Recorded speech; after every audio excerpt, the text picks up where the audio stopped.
Apa hukumnya ngefans dengan ustadz padahal saya sudah punya suami?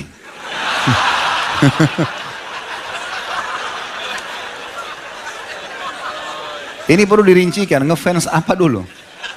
Kalau yang dimaksud adalah kajiannya, kajian penyampaian ilmunya, gak ada masalah. Tapi kalau fisiknya jangan. Gak boleh. Semua muslimah kalau sudah menikah, suamiku adalah rajaku. Sudah selesai. Gak ada lagi, haram, tidak ada poliandri. Ya. Gak ada. Hah? Tidak boleh. Ya. Kalau cuma pelajaran yang disampaikan, gak ada masalah. Ya, ilmunya itu nggak ada masalah. Mungkin penampilan lalu kemudian berharap suaminya bisa, itu mungkin umum. Tapi kalau sudah menyukai, akhirnya beralih sukanya dari suami kepada orang lain, ini nggak boleh. Hukumnya haram dalam Islam, tidak boleh sama sekali. Karena tidak ada poliandri kan gitu. Kalau poligami boleh laki-laki. Pembelaan kepada sama jenis saya. Assalamualaikum warahmatullahi wabarakatuh. Alhamdulillah wassalatu wassalamu ala rasulillah. Allahumma sholli ala Muhammad wa ala ali Muhammad. Teman-teman yang dirahmati Allah Subhanahu wa Ta'ala, Ustadz Khalid Basalamah Hafizahullah adalah ulama dan dai terkenal di Indonesia. Gaya ceramahnya santai dan interaktif, menggunakan contoh dan analogi, menyajikan ayat-ayat Al-Quran dan hadis, serta mengaitkannya dengan realitas kehidupan. Kita simak 17 tanya jawab lucu Ustadz Khalid Basalamah yang membuat jamaah tertawa. Nonton sampai selesai. فبأي آلاء ربكما تكذبان. Jika kita menahan buang angin ketika sholat dan angin tersebut masuk lagi, apakah sholat kita batal? Gitu? Sesuatu yang belum keluar dari tubuh kita masih dianggap bagian dari tubuh. Saya kasih contoh. Kan meminum darah haram ya, sudah kita bahas yang lalu kan? Tapi kalau gusi antum berdarah, kemudian ketelan, haram nggak? Kenapa tidak? Hah? Nah, sudah pintar. Karena belum keluar dari tubuh. Jadi kalau masih dalam mulut, ini masih dianggap bagian dari tubuh kita. Sama dengan angin tadi, belum keluar, antum merasa kayak masuk kembali kan? Nah itu berarti memang belum keluar. Berarti bagian dari tubuh, gitu kan? Hanya saja teman-teman sekalian, ada larangan untuk sholat kalau kebelet, kencing atau buang air besar. Masuk dalamnya adalah buang angin. Kalau antum merasa nggak enak mau buang air itu, jangan sampai sholat, nggak boleh, ada larangan. Nabi SAW melarang seseorang muslim untuk sholat dengan menahan dua keburukan. Maksudnya buang air besar dan buang air kecil. Allahu a'lam. Terkait olahraga dan keluarga, saya senang bersepak bola, namun istri saya selalu ngambek dan kesal tiap kali saya bermain bola, padahal hanya 1 kali seminggu. Dan kalau istri saya ngambek, dia selalu minta dipulangkan ke orang tuanya. Sebentar, ada lagi lanjutannya. Atau saya disuruh cari istri lain. Bagaimana hukumnya tentang hal itu, Ustaz? Mohon nasihatnya, karena kebetulan istri saya juga hadir.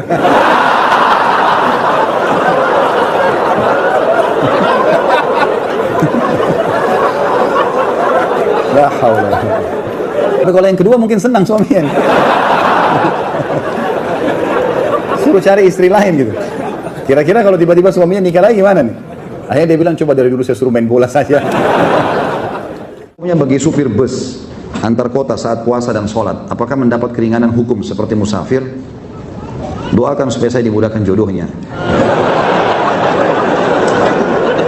Kalau tanya tentang supir-supir saja, harus selip jodoh ini. Kasihan betul bujang-bujang.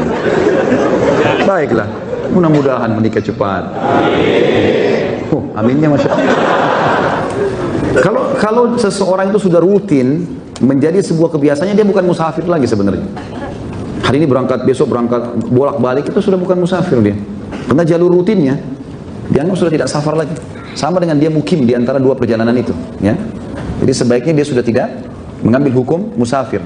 Karena musafir itu memang orang yang datang, dia balik, belum tentu dia kembali lagi. Allahu a'lam kapan dia kembali. Tapi kalau sudah begini, yang setahu saya sudah tidak dianggap lagi musafir. Ya, tetap dia sholat. Mungkin ya, kalau sholat memang dia khawatir nggak bisa, dia berhenti, lalu dia jamak di perjalanan mungkin masih bisa. Tapi kalau batal puasa saya sarankan tidak usah. Ustaz, Anda pernah mimpi dijegal syaitan yang menyerupai satpam. Menyerupai satpam komplek rumah Ana yang berusaha menjegal anak sholat subuh. Dan beberapa hari kemudian satpam tersebut ternyata meninggal dunia. Apakah itu perbuatan syaitan? Tentu saja, ya. Ini kan mimpi. Syaitan memang begitu. Bisa saja, apalagi sholat subuh. Memang sholat subuh itu kata kunci. Kalau kita dibuat takut-takut sholat subuh itu berarti dari syaitan memang. Karena memang dia tahu kalau sholat subuh kita nggak bisa ganggu kita. Seharian sampai besok subuh lagi ya, dijamin. Besok sholat lagi dijamin lagi sampai subuh, nggak bisa diganggu sama dia. Bisa saja, tapi kalau masalah satpam itu meninggal dunia berapa hari kemudian itu karena ajal, nggak ada hubungannya sama mimpi Anda, gitu kan? Saya punya teman dari kalangan kafir yang sampai sekarang belum terima dan memaafkan atas kesalahan saya. Bahkan dia jelas-jelas memutus pertemanan. Dan setiap ketemu, matanya selalu, nantangin untuk berkelahi. Apakah saya harus berkelahi? Karena saya emosi tiap ketemu dia. Nantangin terus, dan kalau saya berkelahi, apakah itu termasuk jihad? Apabila saya terbunuh, apakah saya mati syahid?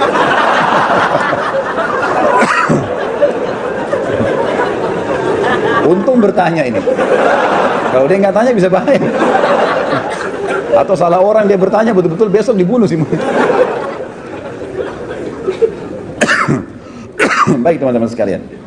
Saya tadi sudah bilang, kalau orang kafir pun tidak boleh kita berbuat salah. Dan kita harus fair. Kalau kita benar, ya sudah kita maafkan. Walaupun dia belum minta maaf sudah selesai. Kalau dia jaga jarak, kita jaga jarak. Tapi kalau seandainya dia yang benar, kita minta maaf. Seperti sini dikatakan, saya punya kesalahan dan saya sudah minta maaf. Ya sudah, kita minta maaf. Masalah dia belum maafkan, memang dalam Islam, saya bilang tadi, ulama mengatakan kita harus cari ridhonya. Ada perbedaan antara kafir dhimmi dan kafir harbi. Kafir dhimmi hukumnya sama, karena dia penduduk wilayah bersama muslimin. Harus kita kembalikan haknya. Misal, tidak cukup teman-teman karena kita muslim, kemudian kita pernah mengambil hak orang lain, lalu kita bilang maafin saya, tapi kita tidak kembalikan. Misal kita ambil motornya, mobilnya, tidak kita kembalikan, lalu dia marah. Lalu kita anggap ini adalah tantangan, kalau dia marah, wajar orang marah, mobilnya diambil. Atau apalah diambil gitu kan. Maka ini kita harus cari tahu. Kalau misal betul-betul tidak ada urusan sama sekali, jadi cuma sekedar mungkin dia taruh teh di mejanya, kita kesentuh tumpah. Lalu kemudian kita minta maaf, ternyata dia tantangin berantem misalnya. Nah ini kesalahan dia, nggak boleh nih, laporin. Nggak usah berkelahi dulu ya. Tapi di sini kita laporin kepada atasan, laporin kepada semua, jaga jarak dengan dia. Tapi kalau misal dia mulai mukul duluan, ya itu lain. Kita membela kehormatan, beda ini hukumnya. Ya. Tapi bukan berarti setiap saat kita bisa memukul orang, tidak teman-teman sekalian. Karena Nabi SAW berulang kali berusaha orang-orang Yahudi mempermainkan beliau, tapi beliau balas dengan ketenangan. Seperti contoh misalnya, yang pernah kita sudah tahu hadis sahih, ada beberapa Yahudi lewat lalu berkata, Assalamualaikum, assam kematian buat kalian. Nabi SAW mengatakan, wa'alaikum, dan untuk kalian juga, gitu kan. Begitu saja balasannya Nabi. Aisyah marah-marah, kematian buat kalian, laknat buat kalian. Kata Nabi SAW, hai Aisyah, tenang, gitu kan. Tenang, ya Rasulullah, tidak anda dengar apa yang mereka bilang? Tidakkah kau dengar apa yang saya jawab? Doa kita kepada Allah untuk mereka diterima, doa mereka kepada Allah untuk kita tidak diterima. Gak usah ribut-ribut, kan gitu. Karena seorang muslim bisa mengatakan, ya Allah matikan si kafir tuh misalnya. Bisa sampai itu. Kalau orang itu zalim, kafir, harbi, bisa. Nabi SAW berapa kali kan mendoakan kehancuran kaum yang membunuh para penghafal Al-Quran gitu kan. Sampai sebulan beliau kunut nazilah. Itu bisa saja terjadi. Jadi tidak selamanya harus di sini masalah, apalagi teman kantor pukul-pukulan, ada peraturan pemerintah, nanti akhirnya kita jadi terjerumus ya ke penjara segala macam, merusak masa depan kita. Nggak perlu semua dihadapi dengan cara seperti itu. Ya, sudah selesai. Tidak mau berteman nggak usah. Jadi nggak usah terlalu ngoyo kita berteman pada orang, apalagi orang non muslim. Setelah berhubungan suami istri, apakah boleh sholat wajib hanya dengan wudhu tanpa junub, tanpa mandi? Nggak boleh lah. Ini iseng aja bertanya. Wajib mandi junub ya akhi. Atau mungkin yang nanya masih bujang kali ini, belum punya pengalaman ya. Belajar dari Pak Yoyo. Saya sebagai pelaut sering berlayar, berminggu, bahkan pernah berbulan-bulan. Masturbasi atau onani dan melamun lagi hubungan suami istri. Apa ini? Sambil menatap foto istri. Apakah ini bid'ah?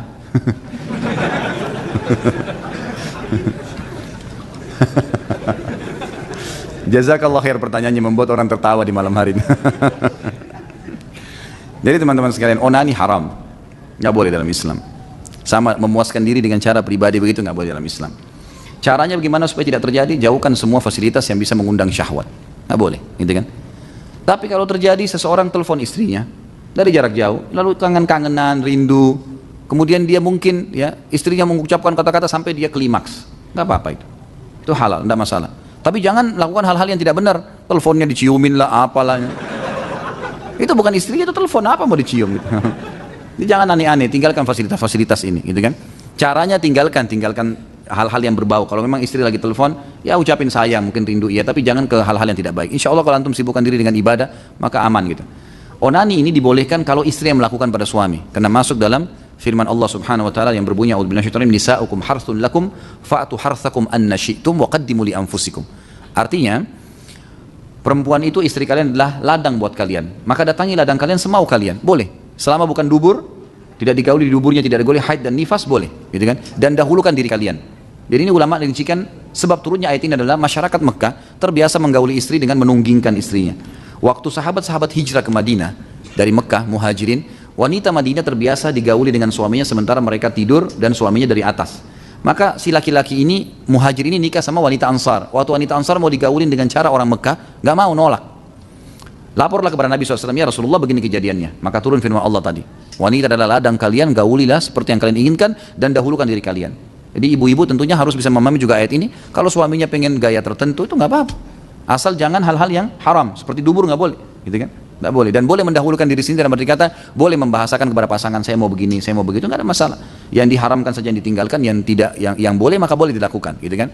Jadi saya sarankan Allahu alam dijauhi ini, dan saya sarankan juga teman-teman sekalian, selama memang masih ada peluang, kerja dekat dengan keluarga, kerja di situ. Udahlah. Kerja jauh di sana gajinya $1.000, kerja di sini $400, di sini aja nggak apa-apa. Aman, gitu kan? Daripada jauh sana menderita, akhirnya foto dicium-cium kan jadi masalah. Jadi lebih baik jangan. Allahu a'lam. Haruskah kita menundukkan pandangan apabila menonton TV atau membaca majalah? Kalau anak naik motor, anak menundukkan pandangan, anak takut nabrak, Ustaz.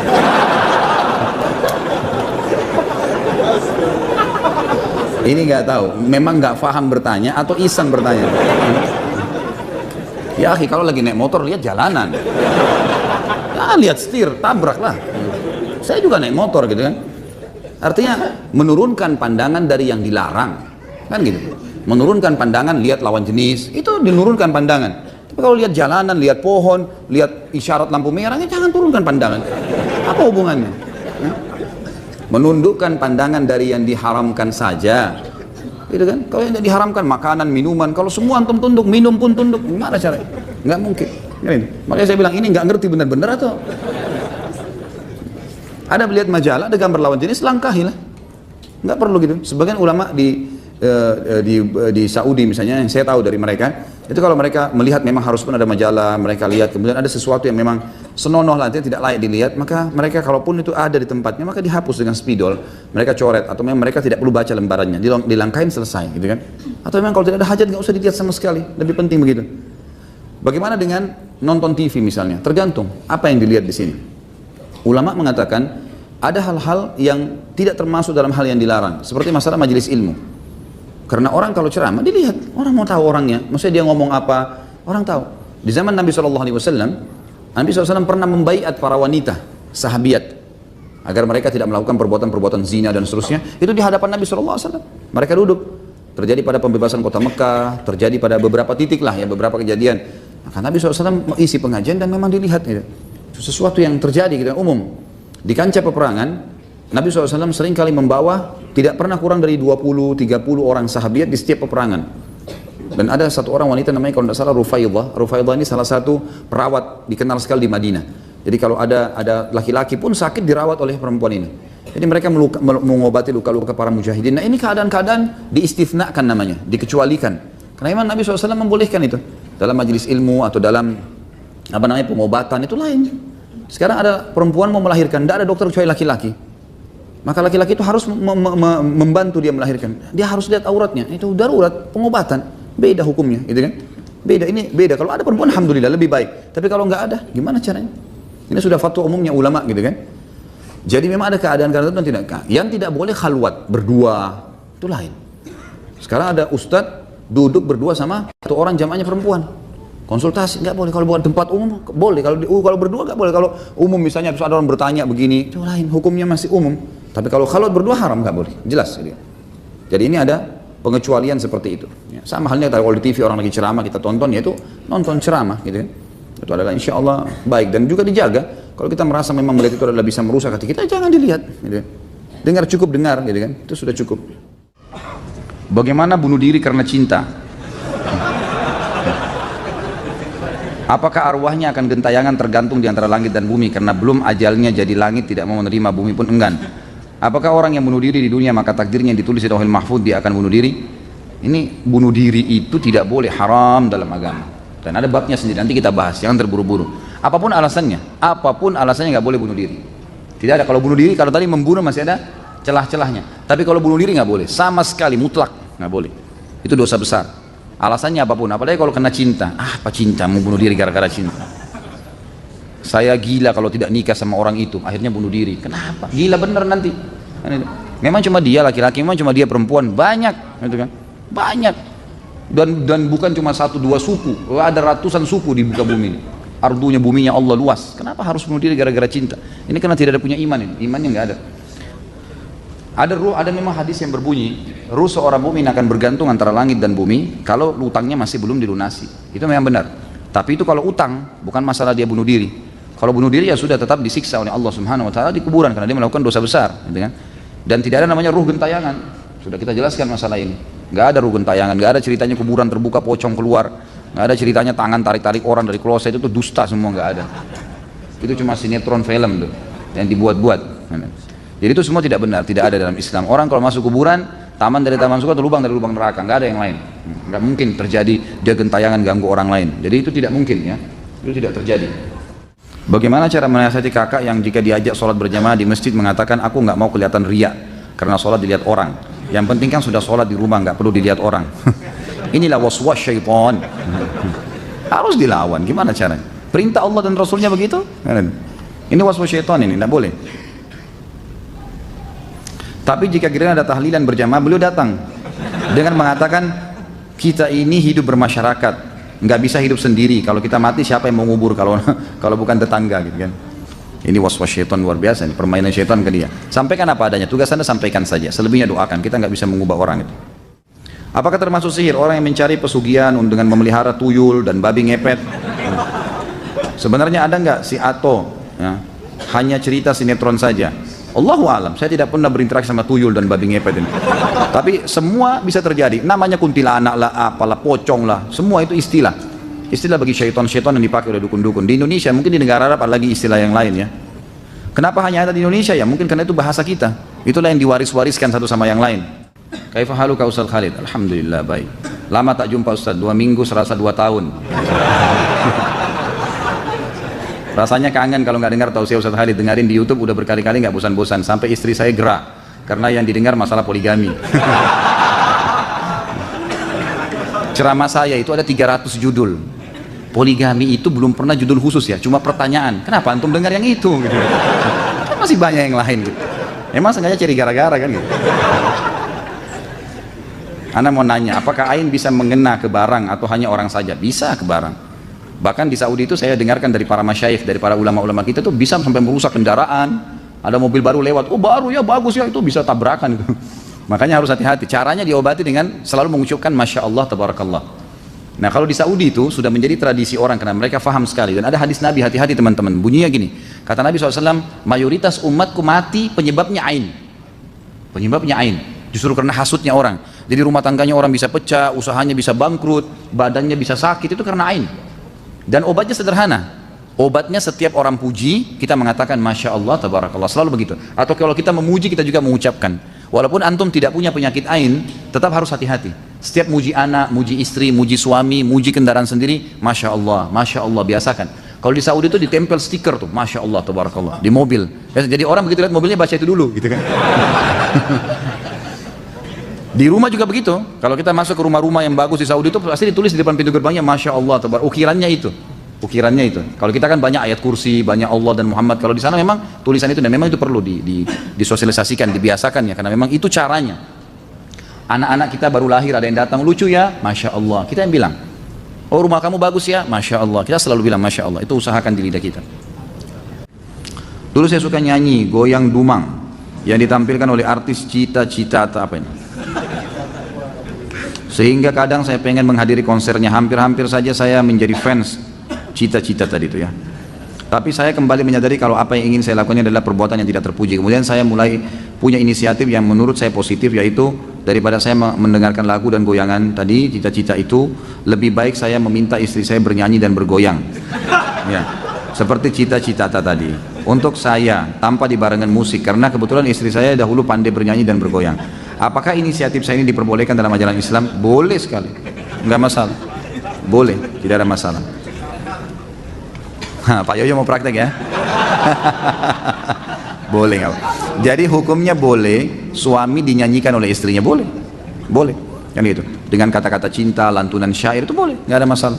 Bahkan dikatakan wanita ahli surga wanita yang bisa membangkitkan syahwat suaminya. Dalam arti kata memang dia diberikan kesempatan seluas-luasnya kalau sama suaminya, boleh saja, gitu kan? Selama tidak ada hal-hal yang haram. Apakah ketika kita sholat kemudian terlintas di memori pikiran kita, misal kita habis nonton film Mahabharata dan film yang ada dewa-dewa, Athena dan lain-lain, kemudian pas sholat terlintas dewa-dewa dan gambaran di film, apakah itu termasuk syirik? Pertama, jangan nonton. Tadi saya bicara tuh jangan, saya bilang anak kecil aja tidak boleh nonton, apalagi orang sudah besar.